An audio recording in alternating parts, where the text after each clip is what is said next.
नमस्कार मित्रांनो, कसं काय मजेत ना?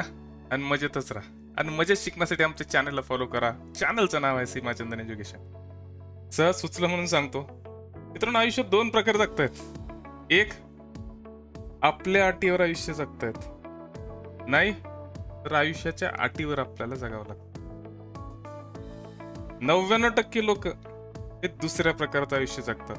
फक्त 1% लोक असे असतात की ते स्वतःच्या अटीवर आयुष्य जगतात. स्वप्न पाहतात, स्वप्न साकार करतात आणि स्वप्नात जगतात. आपल्याला त्या 1% लोकांमध्ये आणि त्या 1% लोकांमध्ये जाण्यासाठी दोनच गोष्टी लागतात. पहिली लागते जिद्द आणि दुसरी लागते स्ट्रॅटेजी.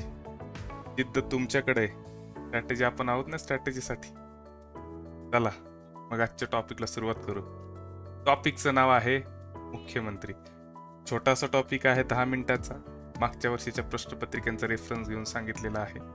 कॉन्सेप्ट पक्का करायचा. चला मग टॉपिकला सुरुवात करू. आजचा टॉपिक आहे मुख्यमंत्री, चीफ मिनिस्टर किंवा सीएम. घटनेमध्ये कलम 163 मध्ये असं सांगितलेलं आहे की राज्यपालाला सल्ला देण्यासाठी मुख्यमंत्री आणि त्याच्या नेतृत्वाखालील मंत्रिमंडळ असेल. घटनेनुसार राज्यपाल हा नावापुरता म्हणजे नामधारी प्रमुख असतो, तर मुख्यमंत्री हा खरा म्हणजे वास्तव कार्यकारी प्रमुख असतो.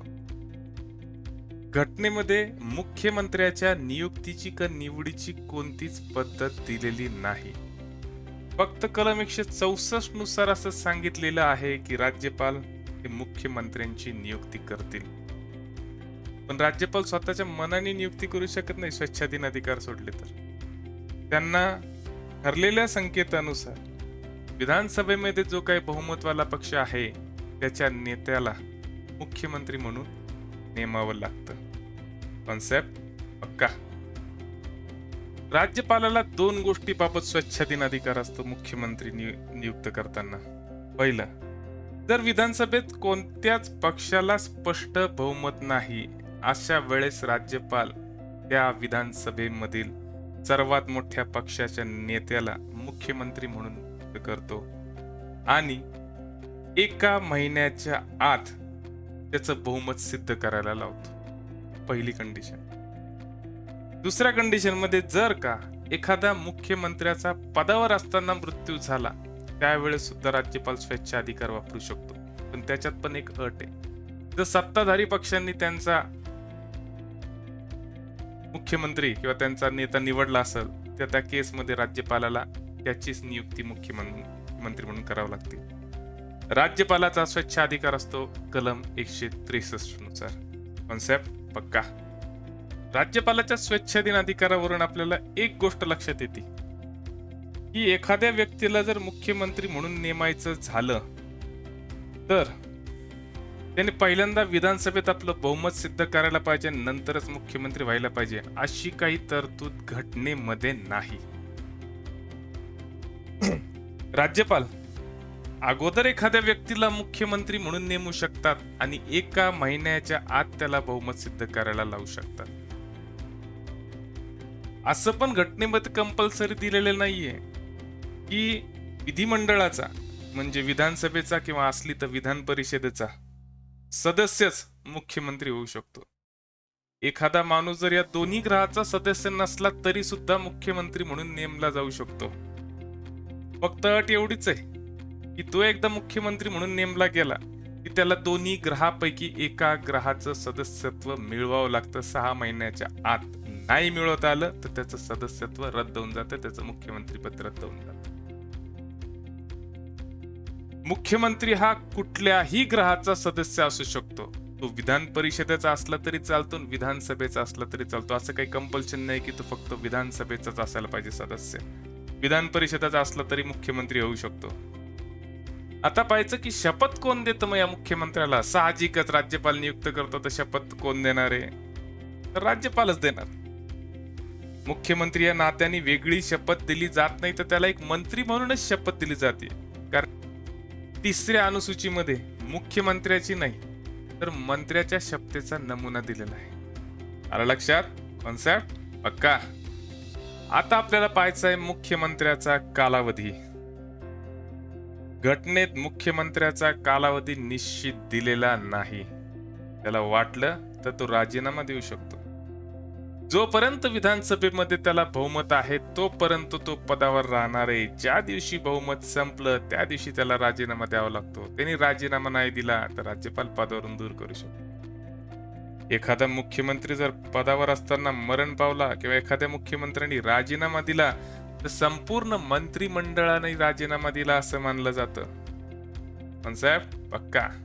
आता पाहिजे मुख्यमंत्र्यांचे अधिकार. मंत्र्यांची नियुक्ती ही मुख्यमंत्र्यांच्या सल्ल्यानुसारच राज्यपालाला करावी लागत असते.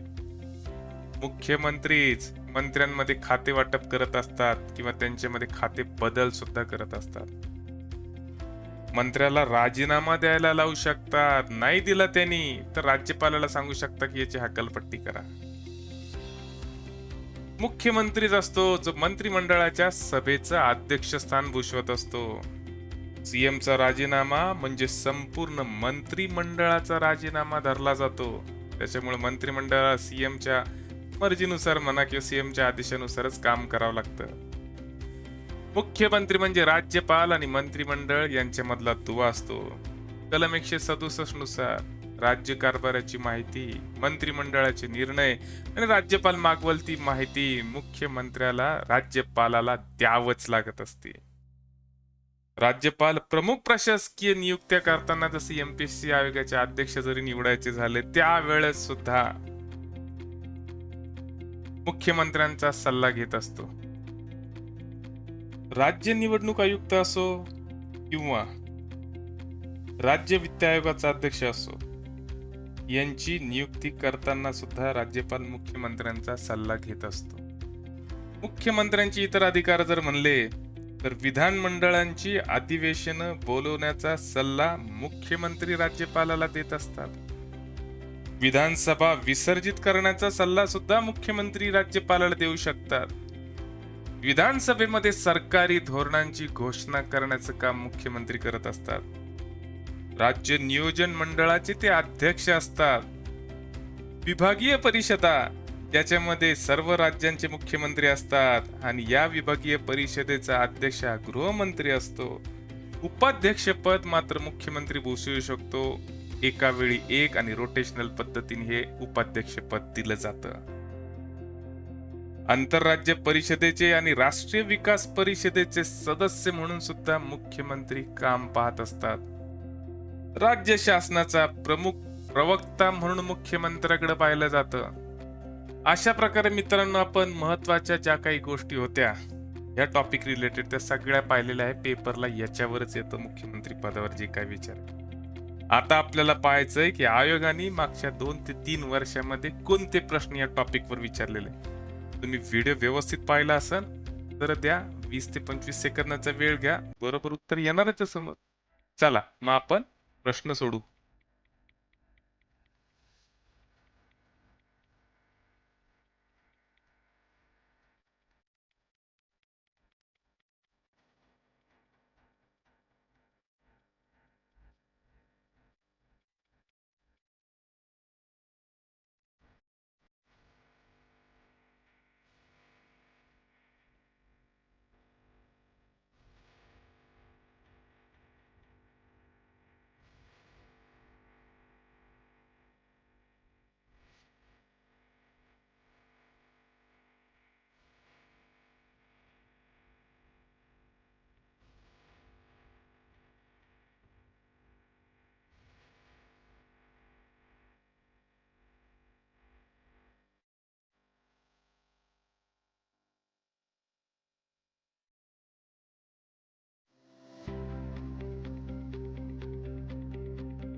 अशा प्रकारे मित्रांनो आपण आयोगाने जे काही प्रश्न विचारले ते पण पाहिले आणि आशा करतो की आता टॉपिक पक्का झालेला आहे आणि अभ्यासाची आपल्याला सायंटिफिक दिशा भेटलेली आहे की कशा पद्धतीने अभ्यास करायचा. मित्रांनो, प्रयत्न जर आवडत असेल तर एवढीच रिक्वेस्ट आहे की चॅनलला सबस्क्राईब करा. तुमच्या मोटिवेशनची गरज आहे.